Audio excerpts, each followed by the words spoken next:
player like Xiaohao, who is such a phenomenal solo queue star, but instead banning out the Zoe. That one does surprise me quite a bit as ZWuJi. We've seen Forge only play it twice so far this split. And that leaves so many powerful picks on the table. I mean, Rogue Warriors took away the Ezreal, the Thresh, the Viego. Team WE on that red side took away the Renekton, Zoe, and the Ziggs. But you still have the Xin Zhao, that's going to be picked up by Rogue Warriors. And a lot to plow through for Team WE here with their first 2 picks. I mean, typically you would expect to just see Lee Sin and Gwen locked in right away, in my opinion. Right, you have Gwen for top lane, who's just absolutely, like, too strong, and then you would have the flex pick in Lee Sin, but WE not caring necessarily about what is maybe the strongest first combination on this patch.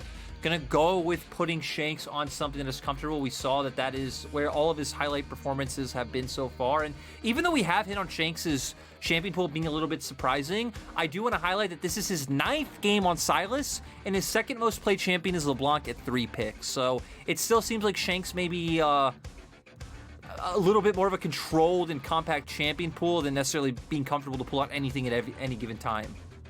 As we do see the first 2 picks locked in, as you said, that's Sylas, but the Olaf coming in for the 2nd series. Camille locked in for Rogue Warriors, makes it through, not banned away. It's a staple here for ZDZ. And the Akali also comes through for Rogue Warriors. There's so much damage potential for RW. Is this where you get the famous Breathe Fiora? That is where Breathe made the big play that got everyone recognizing him, right? Pulling it out when he was known as Curse on OMG. But the one thing we've gotten so far, Mazel, is that these teams care a lot more about getting on their comfort champions rather than anything that is necessarily super strong so far in this meta, on this patch.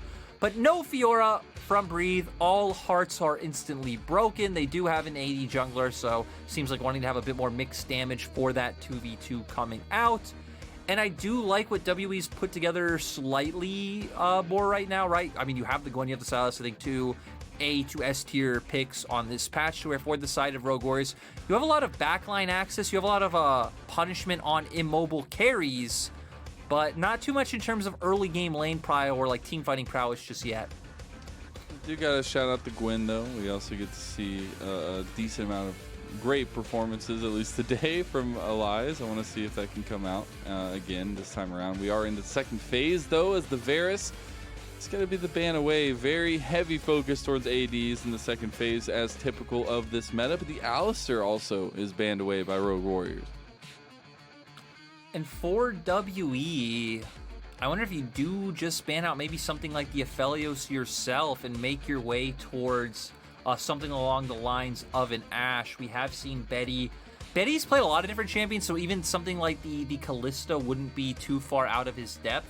Has played a lot of RS, has played a lot of Aphelios, a lot of Kalista, played just about everything, but instead, Team WE wanting to take away the Trundle, so that says to me that we've been getting a lot more support Trundle and Scrim so far, Mazel. Which is interesting to me to see come through, because like I didn't think the first performance was the greatest, right? Then we saw it banned away to make sure it doesn't come through yet again to get the 2nd try, but I still want to see if maybe that is the adaptation here. We'll see going forward. Aphelios is the final ban by Rogue Warriors. And for Elk, he actually hasn't played too many champions this split. He's actually pretty much been an Ezreal one-trick. 14 games on the Ezreal so far. Also feels like a champion that would have fit their composition quite well. The Ashe was something we hit on that we would expect him to see. I feel like it is one of the stronger champions left open. A lot of mobility on the opposite side, so it can be hard to try and lock people down, but decently safe blind pick. It's going to be able to get you at least a neutral matchup in any lane that RW are able to pull out, and RW gonna go to the Jhin. My favorite! Something that's been viewed as a counter or losing matchup at different times throughout the years in the Ashe matchup. You obviously have way more bursts and a lot of stronger trading patterns in the laning phase. For RW though, they have a lot of pick potential, long range engage coming out, and a lot of mobility on their top half of the map. So we're gonna be looking out for picks for them. And ooh, when we talk about the enemy team being built off of pick potential, this is something that can make a lot of sense. I still think this champion is a lot stronger in the top lane than it is in the bottom lane. New Tahm Kench just feels like a big stat checker to me, where it's like, hey, You have really good like base damages and base levels or base like defenses early on in the game. You're able to do quite well in laning phase, but if you aren't able to get ahead, you are quite useless from the fact that you aren't that third summoner spell anymore. So we have pick potential on one side. I'd say WE still have that same level of pick potential, but do have more tools in a 5v5 setting with their composition. Yeah, I just look at the Jhin and I get so worried because you see how much CC and especially long range you have with the Ashe first of all, but the follow up with the rest of the team. It gets really scary for such an immobile champion. You have the Leona for a little bit of setup, right? And you have a decent amount of setup across the board, but I get really worried about those ADC matchups because yes, in a meta where ADC maybe doesn't matter all that much in the early parts of the game, ADCs do matter as you get further on, and especially when you're looking at utility matchups for the ADCs. I know we put a lot of focus on these junglers, but I'm very interested to see how this bot lane is going to work out, Lyric. It's going to be one of those things where at level 6 there's going to be a ton of kill pressure coming out from both sides. Going to be very easy to bring junglers down and then look for some of these setups for ganks. And then one thing I love about when you have champions like Jhin and Ashe in the meta is that you have a very easy way of just, once those first turrets go down, just roaming those around the map as an artillery piece, opening up with their ultimate, and then sieging down whatever turret they are in front of next. I feel like that's a play we haven't seen utilized enough with Ashe so far in the meta, but with an Ashe versus Jhin matchup, I would love to see that one, like, see those set plays come out. It's going to be a fun one. We already see our runes for the game, but we're going to be getting into it now. Very hype matchups across, but there it is, Summoner's Rift for all of us to enjoy. The second series of the night, Team WE taking on Rogue Warriors. Game number 1 of this best of 3.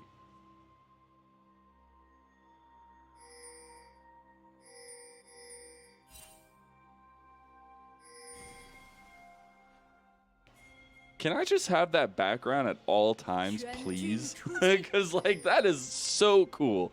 I have to say the backgrounds with the cities and everything along those lines is just so cool, Lyric. Yeah, it's one of those things where I can't wait for more teams to get more stadiums and more centralized locations just for more super awesome backdrops like that. So, you know, that will be a good time as we see runes coming out on both sides. There's always a ton of Conquerors coming out. League of Conquerors. You know, although I've been seeing less and less of it. Now here in this game, maybe not so much, but... We still, we haven't gotten as much of it as I feel like we were seeing maybe a few weeks ago in terms of what champions were coming out on the map, but still, definitely the League of Conqueror right now is jungler's going to go for opposing starts. Beishang going to make his way up towards Breathe, nothing all too surprising. And even Xiaohao, right, he's been a lot more about linking up with his bottom lane, so when we saw drafts come out like this where it feels like teams went more towards comfort champions and things that they're known for identity-wise rather than what was necessarily the best rotation at that point in time, also expected to see the teams play around their strong sides of the map. For RW, I don't think there's necessarily any easy setup coming out in terms of like ganks on bottom lane. It does look like they should be able to fight for Prio down there and Forge, even gonna have early push in mid lane. So should be an easy time to just go for a full clear, get the expected scuttle crabs.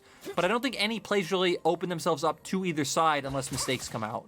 Yeah, I think that's the biggest thing for me is like where do you see maybe a mistake responded to by either of these squads, but you're really looking at this mid lane skirmishing early on that I love to see because that means that, you know, there's a little bit of priority gained by Forge, but it's going to be a lot of back and forth, and it's going to lend itself to that aspect of, you know, both junglers farming up very heavily at this point. You're getting opposite side focuses, maybe not so much that jungle invade skirmishing that we would like to see, but more so the lane focus. For WE, I feel like it's a bit simpler to set up plays because you can look to set up top lane dives to where for RW you can do the same on bot, but it does feel a little bit harder, and I think you need to be getting Forged involved. So RW are having quite a bit of pressure in this mid lane matchup so They're far. Just going at it. You do have two assassins, right? Two like early skirmishing champions. The way these champions get prio is by looking for all-ins and fighting each other for prio. So a lot of it's coming down to these small nuances. Even things like bone plating's being popped, as we just saw on our screen, can make a trade go one way or the other.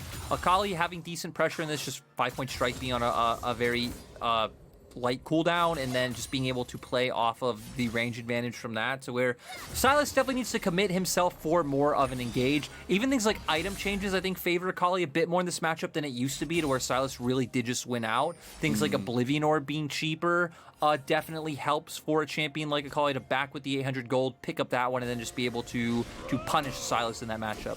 You know what else helps is not having mana.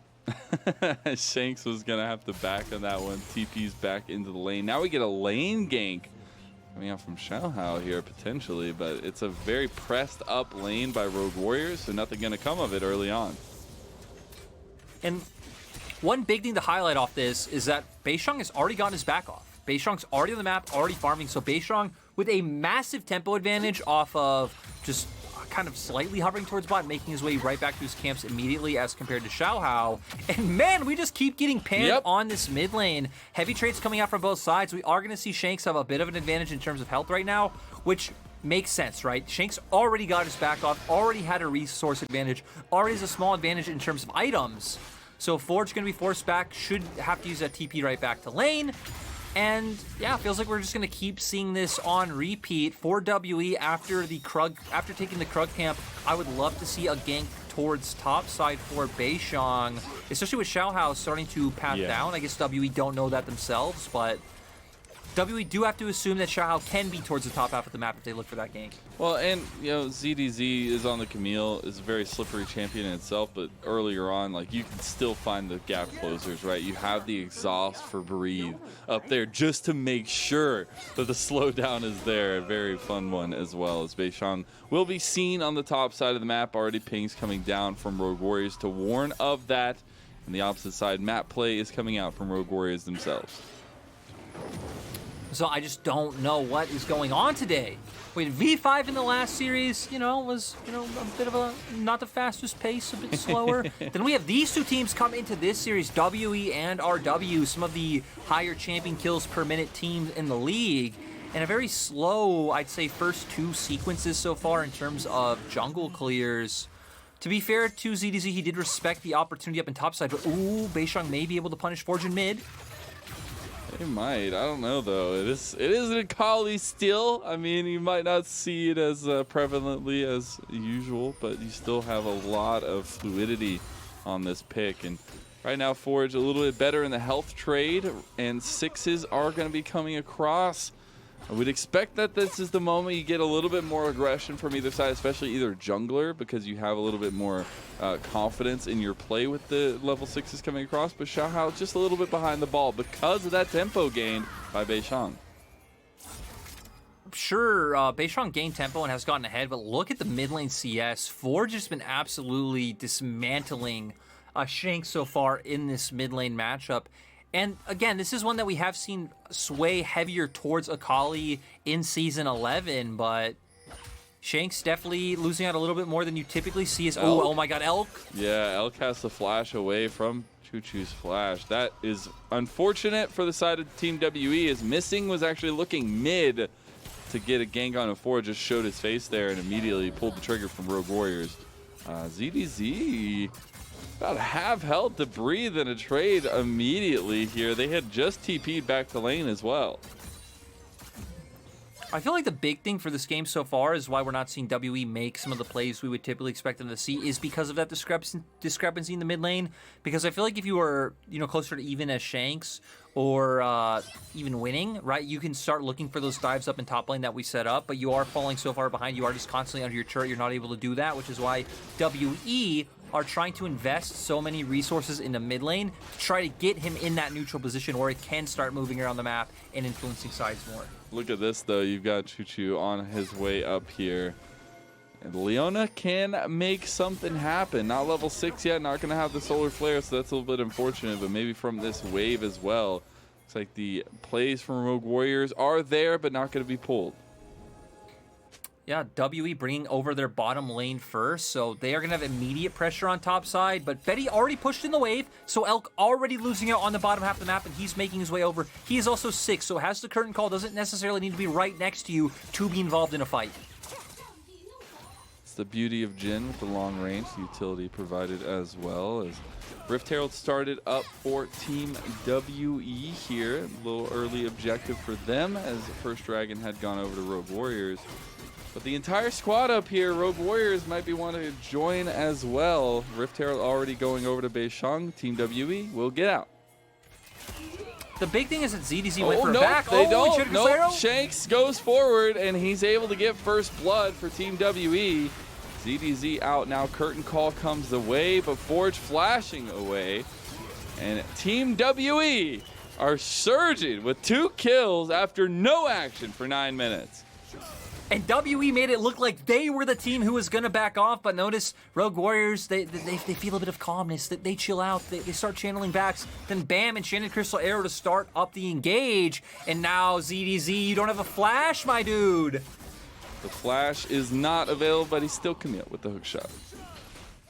You know, I was sure it was on cooldown, which I think it was on cooldown right when Olaf did show in lane, but sadly did come up just in time, so now we're gonna get into this situation as sadly I do lose Mazel once again. So hello audience, hello chat, it's just me and you, an intimate date between Lyric and World as we get straight into the replay and the Enchanted Crystal Arrow comes out, W recognizing the window to get on top of Chocho. ZWuJi trying to find his way in straight to the backline, then has to flash out immediately. But I love Beishang here, chases down, flashes forward, the Chad move to not allow the curtain call to finish anything off, and then WE able to take it away.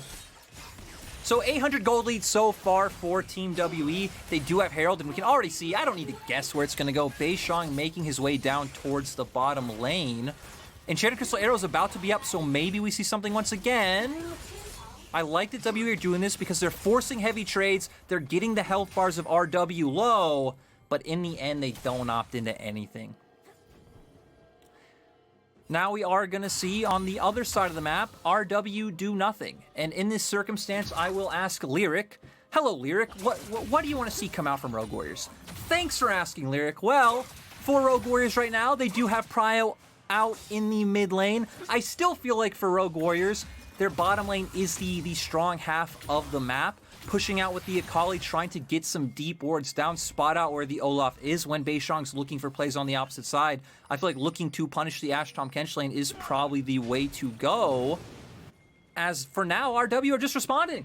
They aren't doing just about anything, and now we're gonna see if WE get this dragon, but a TP does come out. We're getting a TP, Enchanted Crystal Arrow, and nothing! As WE do take the dragon. We're gonna let the silence sit there, the calm build up, the date, the romance building in the air, the tension on both sides. But now the tension's gone, I'm ruining it because I actually don't know how to let tension build on dates. So we're just gonna get back to talking about the game as we get a bit of a cheeky brush play coming out. But WE know it's here. Oh, bit of an engage coming from RW. Hextech Ultimatum comes out. Shanks immediately taken off the board. And the Akali able to do massive work. Months of criticizing Forge being proved wrong here right now. Butchables, if you're out there listening, I am totally sorry. I was wrong. Nice play coming out from Forge. So RW do find their way back to equalize with some of this gold. We actually see WE still sitting on this Rift Herald. I would have really liked to see them use it bot after they'd went for that Dragon play earlier. Still feels like looking for played spot could be the way to go. When you do have an Ashe, I really love it being used as an artillery piece like we hit on with the Enchanted Crystal Arrow. But I'm 2 behind as we're coming into a replay. The E right into Hextech Ultimatum, and really nice R2 coming out from Forge to set that one up. Just able to play in the Shroud with the numbers advantage. Rogue Warriors able to take that one. And sadly for Team WE, they didn't use this Rift Herald in time, which means they have to drop it towards the mid lane. And holy, how do legends of this game solo cast? Because I'm talking so much right now.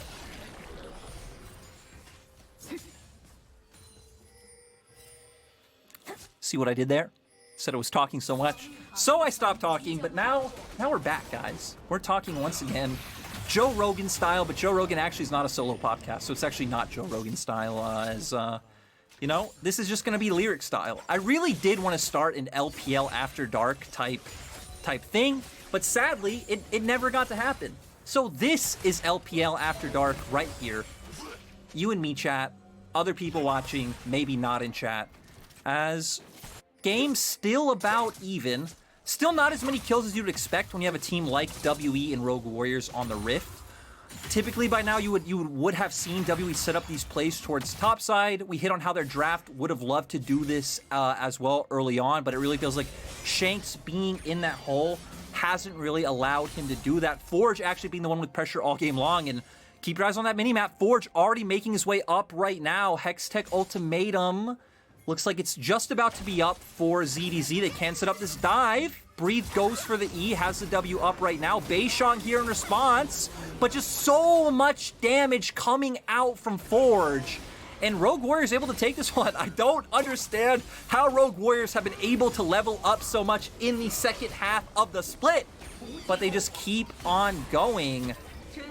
And for WE, I think this is becoming a bit of a problem, because not only are they not able to answer plays on Rogue Warriors' strong side of the map, but they haven't been answering a bot lane, and oh no, we have the engage come out from the side of our W. Elk trying to be a hero and make it happen, but it's just not enough. The damage from Betty is there. Missing goes down once again, and RW are losing on both sides of the map. And you know what? Rogue Warriors, that was really cool. And you know what else? Solo casting is actually really fun. Maybe everyone else was chaining me down all along, and Lyric is unleashed. As we see here, WE trying to play towards their bottom lane, but Forge did have TP. Looks like Silas does as well, but answering waves in mid, the first shot of the curtain call does look like is what initially finished off the Ashe, and then with Akali there, you're able to finish off that second kill. So with having pressure down in bot and in topside, Z2Z just giving over the wave, this Rift Herald does go down for the side of Rogue Warriors.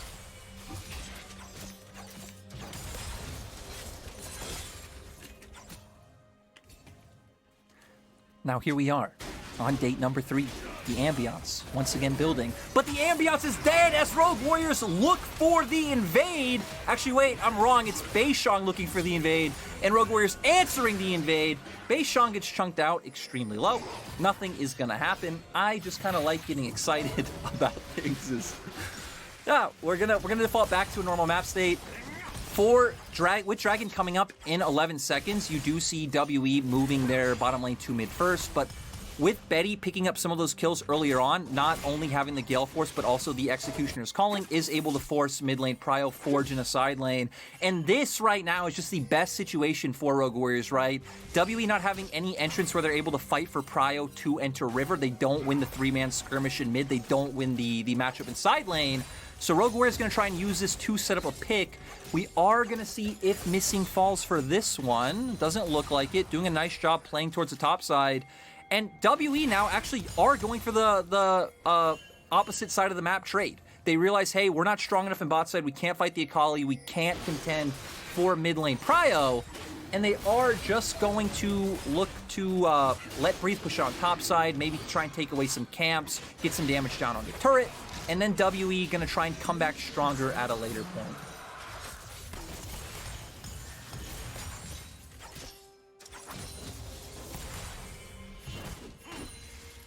So we are starting to see if WE can reap any benefits from this one. Nice by ZDZ, steals away the Gromp, so Beishang not actually going to be able to take anything away. Not going to want to push too deep for the Wolf camp because Rogue Warriors would be in a spot where they could potentially answer, so WE getting top turret off of the fact that Rogue Warriors use their tempo to go for Dragon. Now we're going to see the typical macro play, right? When one team uses their tempo and their pressure to make a play, the other team now has tempo to look for something else on the map. So Rogue Warriors, if we look at our mini-maps, already moving their 3-man core mid to the bottom lane. Going to try and hover over, put some pressure down on the Shanks, get some deep vision, and threaten dives to where Shanks, even if they don't find a kill, he will have to give over this turret. So both teams, I think, making the correct moves in the last few sequences so far. Rogue Warriors also having the Rift Herald means this turret should be absolutely free for Rogue Warriors. And when I say the word free, you guys know what I think of? I think of that skit that NA did. I think it was Kobe, right? The inflatable arm man, the whatever it was, is free. Shout out to Kobe. That was a hilarious video that I still go back and watch to this day. But okay, Forge, we see you. E comes out, but the stopwatch is popped for Shanks. But it actually, oh, it does matter because Shanks is able to get away. Forge not able to pull it off. Shanks not even having to burn his flash. Still gonna be forced off the map, so Rogue Warriors, you know, still a win for them, but nice from him not going down to the solo kill. And I feel like even though we've not had a ton of kills in the last few minutes, we still have had a lot of action, right? A lot of teams threatening on both sides, and that is exactly what we want, as apparently my boy Mazel is back, which kind of sucks, because honestly, I was really enjoying this and enjoying my time to shine. But, you know, always nice to be joined by my other caster, my other friend, as welcome back, Mazel. Thank you so much. I'm so sorry, but damn, I gotta say you got some good solo casting skills here, Lyric. You've been carrying it, so let me carry you for a little bit longer. Sorry about that. Stomach just decided not to work with me today, but we're right back into it. We're right here. I was listening the whole time, had my headset on, and it's I do want to say, Mazel, interesting one. I do want to say that I did see Dagda messaging our caster group saying, "Hey, I can fill in if needed." I think he called it Ligda or Ligzda cast. Has never happened. Is a bit disappointing. I've casted with Clement Chu when he was still with us in spring. Wait, I've casted with Dagda in a tri-cast, but never in a duo. So what you're saying is I'm gonna get to cast with everybody before you've gotten to cast with everybody. That's all I'm hearing here, Lyric, at some point in the future. But it's okay. Maybe one day we'll get the full color cast here at the LPL. But right now we got Rogue Warriors looking to take the top tower for themselves. They do just that, and keeping the pressure up towards the top side of the map. I just got to say one more time that it is so nice to be able to breathe. But for Rogue Warriors, I appreciate you so much, Lyric. I just want to say that right now. Using their topside pressure to take that tower, WE not in a position to respond on the opposite side. Looks like they're going to start making their way over now. So I like this. This should be a free turret for the side of WE, as Camille was already starting to back off. So a little bit surprised that WE don't go for this one, because I feel like there was enough time to take this turret, go for a reset, and still have tempo to be able to contest for the next Drake, which is up in 55 seconds. Yeah, I think the biggest thing is the setup for it, right? And like, I am so happy to see the side with the Jhin not being super down. You're getting a little buff up from Forge in the mid lane. Just want to shout out to the mid laner of Rogue Warriors, who's having an absolutely crazy performance on the Akali in this game #1. But it helps set up the rest of the map for yourselves. You see the split push is going strong. TP also available for Forge to rejoin the fight if needed. Yeah, and RW doing the correct thing, right? They're playing off their side pressure. When you have the Akali and the Camille, you always expected this to be the end result of them being able to force in through sides and look to use that pressure to roam over first. The funny thing is, I feel like a lot of times in this meta, you actually don't have champions that are strong enough to force turrets with solo dives, but Forge is so far ahead he can do that, but Forge is actually making his way over for the flank. He is. You do also have Breathe coming down. Also has TP available, but just going to take the walk as Forge did. Engage now, though, as that's big onto Shanks, but he's able to use the Crescent Guard to get away. Solar Flare is going to connect onto Missing, but big ultimates are used, at least for the bot duo of Rogue Warriors. Yeah, but still, Rogue Warriors do still have the ultimate open. Betty, Shanks! no! This is what happens. He's still a Jhin, and he's still immobile. Shanks able to find out the AD carry of Rogue Warriors, meaning that Team WE will take this dragon. And it's so strange, right? Rogue Warriors not walking into controlled terrain together. Betty just lagging behind. And WE taking advantage of the smallest mistake, the smallest moment where RW are not on the same page and are not united to find that pick onto Betty. A TP gonna come out from Forge. No, Forge has found 5 members of Team WE. Crescent Guard able to buy some space, but Xiaohao has sealed his doom, and so has Forge. What are they doing? Off the back, it's like dominoes falling. Team WE are headed towards this Baron. Mazel, it's like if the dominoes are able to push themselves over, though, because Rogue Warriors put themselves in every scenario. Betty getting caught out initially, Forge with the TP in, just trying to buy time. ZWuJi not even on the same page, because you could have channeled his TP in as well and maybe try to survive in a 3v5, but I don't understand why Rogue Warriors look like they're making plays tilted when they have been winning this game the whole time. That's really unfortunate. We're going to get a replay of that catch out. What is so unfortunate about this moment is I have felt this every time. The Gale Force, you think you did it, but it's the Abscon Abduct that's just too strong. And Shank's able to follow over the wall after that. Now, after that is the TP play for Forge. I mean, Forge here was trying to buy time for Xiaohao to get here and thinking that they would be able to hold on together, right? He's a Kali. He has a ton of mobility, so I can understand maybe his train of thought, but I don't know in any world how you look at that and think you're able to. Maybe even if you do get out alive, how you don't lose that turret. And with the fact that you're committing Xiaohao, you are clearly thinking that you're able to hold on to turret and maybe even look for a scrap. So WE now keeping up the pressure, though. Going to steal away camp. So WE finally in a point of power. We are starting to see some more aggressive moves that we wanted to see come out from them early on in the game.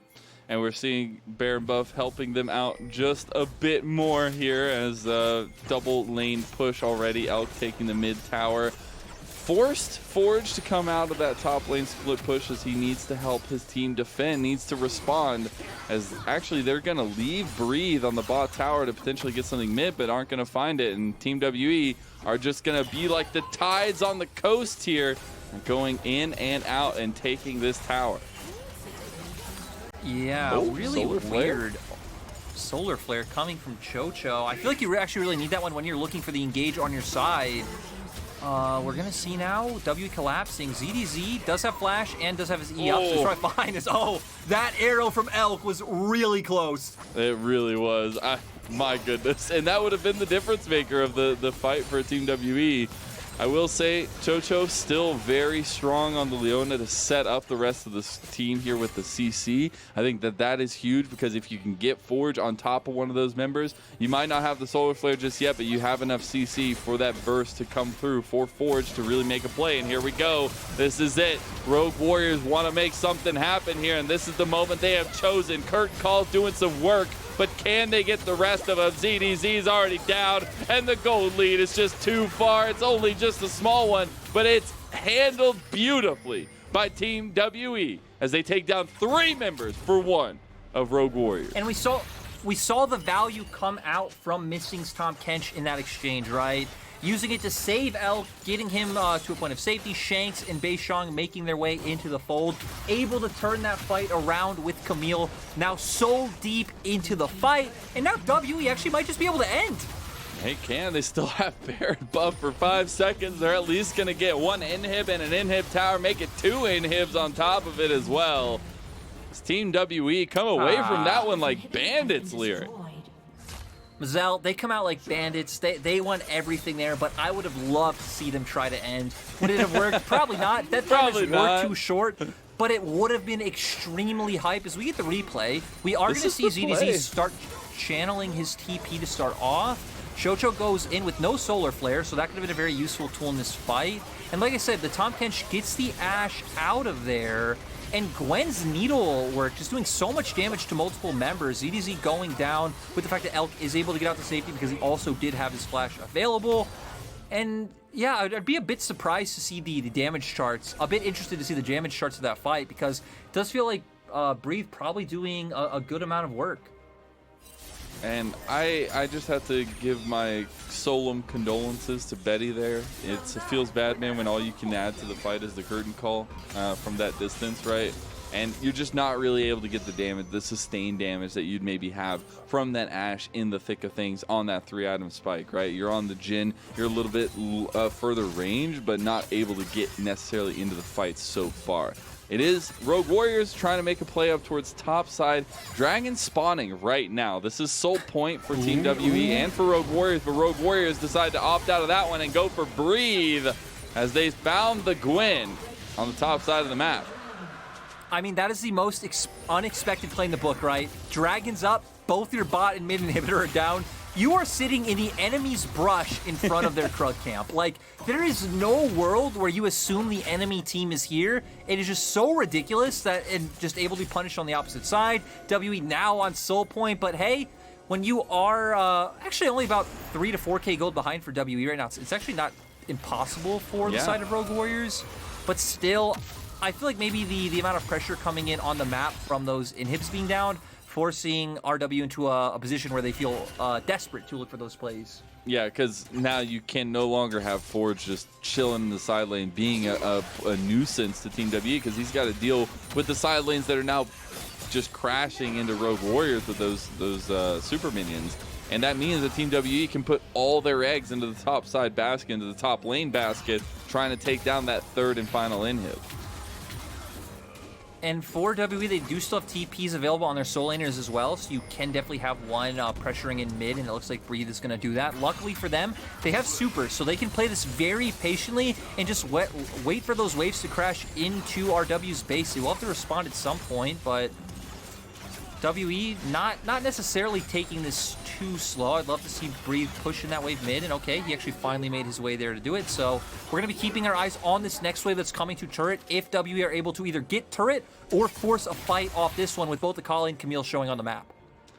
It already looks like Breathe pushed off of that mid lane, or pulled off that mid lane. We got pings coming to the Baron right now, and they have all 5 members with it. With Camille towards the bot side. It does have TP available, but the Baron is already down to a quarter health gone. And it is spotted out. I don't know if there's a response that really can come out, and Team WE just made away with it. Yeah, they're going to get it. Still, RW are posturing.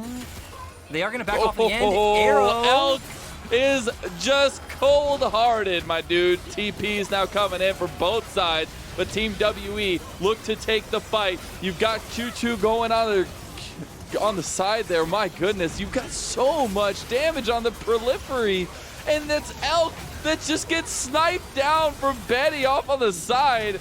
You got a gigantic Jin just able to make work for the side of the fight, and just like that, Team WE lose 4 of their members, but they are already taking mid. Oh, that fight was so scrappy, but what Shank's doing still He does just a take the Baron. base. I mean, the other members have to recall. I don't know if he's able to do this, Mazel. Is he allowed to do this? Oh my god, is this really allowed? Could this happen? There's no way he takes the Nexus. He takes double Nexus towers, and they've got huge minion waves coming into the back. But you don't have your key members here available for Team WE, and Chocho was coming back from Rogue Warriors, so Shanks has to pull off, and now we get the replay that led to all that craziness. Yeah, the Enchanted Crystal Arrow to start it up. We are going to see Forge actually going decently quickly to cause a lot of chaos on the backline, but look how many members of WE are covering for him, to where Beishang was left in a really bad position, just solo dealing with the rest of the members of Rogue Warriors. So he goes down instantly. Forge able to get away, which then leaves the backline of WE solo against the assassins from the Rogue Warriors squad. So WE's members, WE able to get out alive with only Shanks compared to Rogue Warriors, who did have 2 members alive in ZDZ and Betty. That's really rough, really back and forth. I still have to give big props to, Shanks being able to pull that mid play off, because after that, like, it's crazy that Rogue Warriors were able to take that. We alluded to it before, where like the gold lead isn't that crazy. It's a little bit in favor of Team WE, but Rogue Warriors still can take a fight if they can catch them napping a little bit. They do so there with some beautiful play, but it's immediately, a little bit less, right? Because Shanks is able to get that TP plate mid, get the double Nexus towers. They still have to deal with their open inhibs on mid and bot. And Team WE feel confident enough to continue to make this push with the Baron buff. For WE, the big thing for them is that they have what would be soul for them up in 30 seconds. So just trying to control waves through mid and bot. They will always have that pressure point through bot that RW will have to just ignore. but we need to keep our eyes on the assassins on both sides. Yeah, they don't want to, though. They're going in now. Solar Flare from QiuQiu is going to be a little bit wide, but Team WE are sticking close. Is that their doom, though, as Betty is coming in. He's still full health on the Jin, looking to clean house here, but Forge is the one that's cleaning up. They've got double sweep duty, and Rogue Warriors come away with it if they can get Elk here, if Forge can get the outplay. And Betty gonna come help him. Flash from Elk. He wants it, but he can't get it because the Shroud. And now Betty is here. He gets the speed up, but he turns back to the Dragon, and Elk will not be able to find it, but neither will Rogue Warriors. They get the Dragon. And Betty just left untouched in that fight the whole time. Jin just off to the side, outputting free damage. We're instantly going to go into the replay. RW are the ones who look for the engage, with Forge going straight in onto the backline. Coming with a really nice Hex Tech ultimatum as well. And I really like the all-in coming out from Rogue Warriors in unison. Taking down Missing right away. Beishang on the opposite side of the fight. Just look at Betty, feeling no threat from the other members. And it feels like Breathe not having the best game on this Gwen. Not really able to output a ton of AoE damage onto multiple members of RW. Instantly got out from the fight. And I feel like we're in a world where, honestly, no idea who's going to win. But the more and more happens, it seems like WE are kind of throwing it away. Just a little bit. I will say, like, that is the exact setup you want for a Jin. We saw earlier on, you know, the curtain call came out, but there wasn't any influence afterwards because the fight came through. Yeah, I was going to say, like, you have the curtain call to make people second guess, like, what's happening in the fight while Forge is picking them apart. And then Betty, the entire time, who's firing away from so far away, is still full health and can come reinforce Forge, who is this super strong assassin on the Akali. And it's just working out beautifully for the fights that Rogue Warriors are able to find. For Team WE, it's a little bit scary at this point. You're tied 15-15. You've got about a 3,000 gold lead, but you're 35.5 minutes in, both on Soul Point. The next Dragon means a ton for both of these teams. We've hit a point as well where RW seem like they should be able to consistently keep up pressure with their Akali and just play on whichever side of the map she's going to be on. So Xiaohao and Forge, I feel like, are going to be our big dynamic duo. Right now, grouping up towards the mid lane. Baron looks like it will be up soon, so WE are the team that have been controlling vision towards that side quite well. Kind of sad we didn't see Rogue Warriors send Forge up towards top immediately and maybe even just get one wave pushed out. Would mean that the rest of their core would have had to concede the mid wave, but for RW, you shouldn't really be able to push that one in regardless at any point if WE keeps their core there. So I feel like you need to be playing around that pressure that Forge is able to generate. You still got to be careful, though, in the movements of Rogue Warriors. They're trying to get as much vision down as possible as well. They realize how quickly Team WE can take that Baron. They've already done it multiple times in this game. So Baron does spawn. That objective on the table does mean a side eye needs to be there for Rogue Warriors. And it does look like it will be so. They're going to commit a lot of members up here to potentially find a pick. Still, WE are the ones that are controlling vision quite well. So not giving Rogue Warriors an opportunity for them to be able to walk in. We haven't really checked up on items almost at all this game, but 4 items pretty much across the board for most members. Betty now also having that Hex Drinker, so trying to deal with Shanks and Breathe, but WE not going to start up the Baron. Very interested at that Hex Drinker there. Just a little bit of safety on the Jin. I like to see it there, but you still got to feel like that mobility will be a factor later on. We already saw Shanks earlier be able to catch out Betty. If Betty is allowed to free farm, we also see what happens, or free fire rather. We also see what happens in that last fight as well. So I really think that this is going to be a breakneck finish to the game. Like, it is going to be down to the next objective, down to the next Baron, how the push comes in for Team WE, because they still got to realize they have the inhibs open as QiuQiu some trouble as the Enchanted Crystal Arrow came out, but not able to follow it up with Team WE. Maybe they'll follow it up now, though. TP is now going to be committed. Forge joining the fight. Xiaohao, he does already get Steric's Gauge popped. Forge very, very low as well. Can Betty still free fire on the side? ZDZ gets stunned up, gets taken out potentially as the Hex Deck Ultimatum came out, but they've turned it. Beishang takes down QiuQiu, and now you still have Betty with the current call available, does whip it out. but it's not enough. The members of Rogue Warriors actually Betty, he gets missing. Oh my God, at the end of it all, able to pull something back from the brink. That was absolutely ridiculous. I think Missing was sitting on like 40% of his HP, and that one shot just completely taking him out of the fight.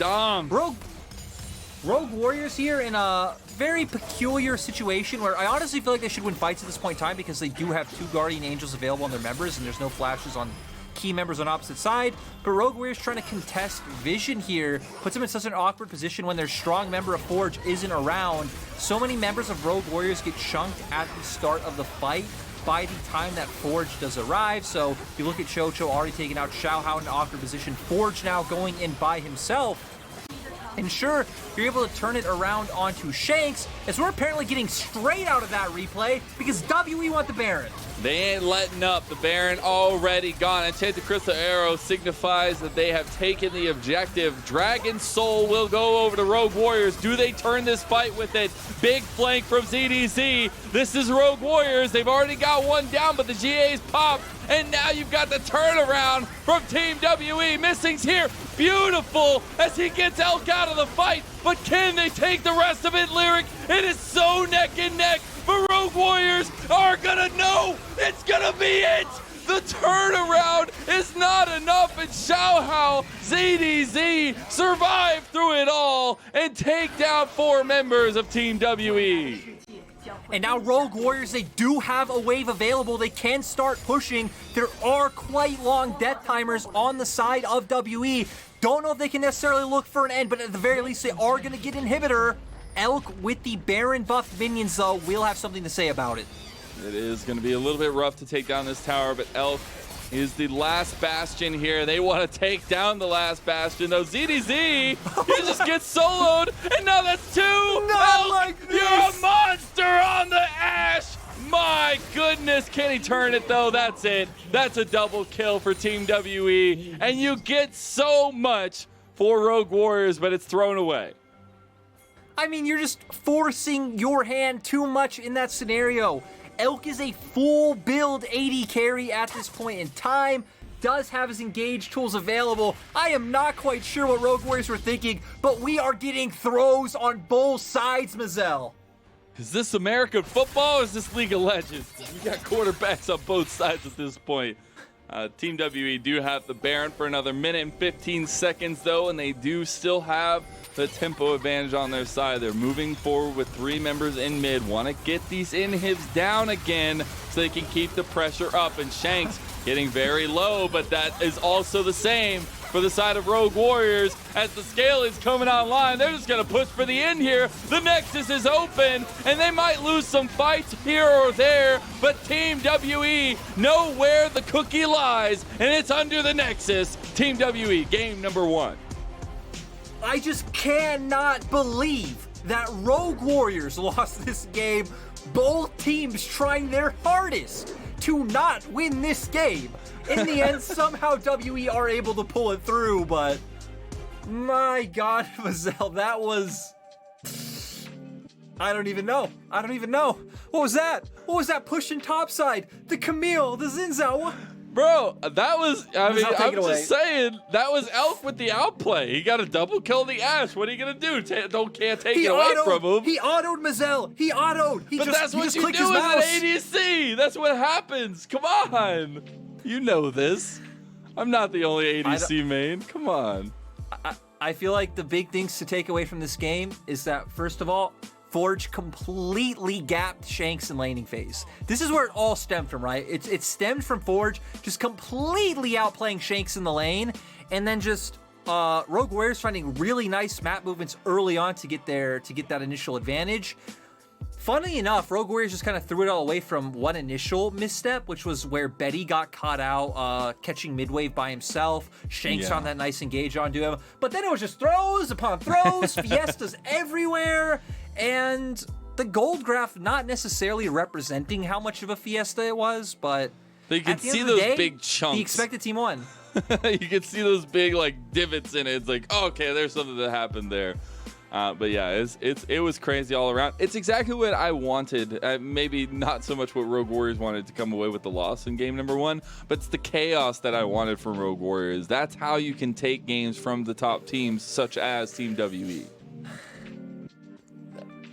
I just can't get on with that. As you know, that was something else, Mazel. That was something else. Your face and your tone tell it all to me. It's a bit unfortunate, but yeah, Team WE just come out swinging in that one at the end. At least a couple throws, but still able to slam it home when it really matters. It was those moment plays that really were huge to me. I do believe we also have our MVP ready to go.